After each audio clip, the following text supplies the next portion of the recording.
Okay, so welcome back, and now we're going to talk about circumference. So now, there is a special relationship that we found, or was found, between the circumference of a circle and its diameter. And this relationship is if we take the circumference of the circle and we divide it by its diameter, this is going to equal a very special number called pi, which is spelled pi but pronounced pi. Okay, it's the Greek letter, and this is an irrational number that comes up quite a bit. It's an irrational number, so it doesn't repeat and it doesn't have any kind of sort of pattern to it. But it comes up all the time. In fact, so often does it come up that pi is on most calculators nowadays. You have a pi key that will estimate pi on your calculator.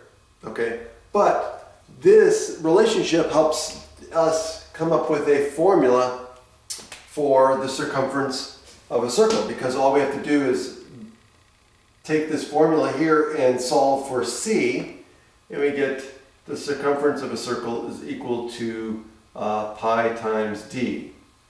Okay. Now also realize that because the diameter passes through the center, that it's composed of two radii.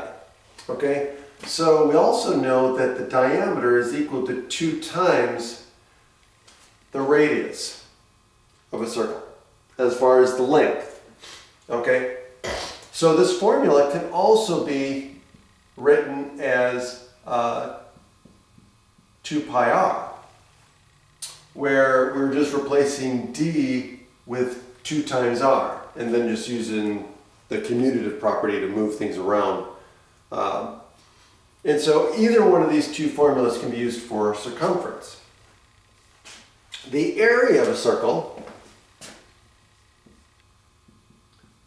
is pi r squared. Okay, so you're going to want to make sure that you know these formulas, okay, and you're able to use them. Okay, now, how do we solve for the circumference or area of a circle? Well, it comes down to these 3 steps. First, select the appropriate formula. Are you talking about circumference?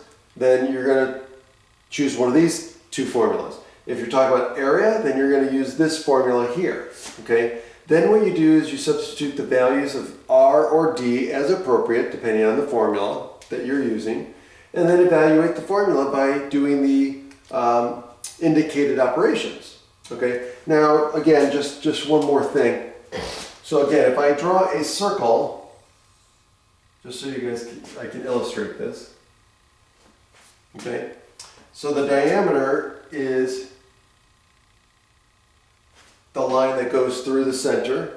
So see how it splits the circle into 2 half circles or semicircles. And then the radius is the distance from the center to the point on the circle. And then of course you have the same length over here, and so this whole distance is d. So you get the diameter is twice the radius. Okay, that's it. So now let's do some examples.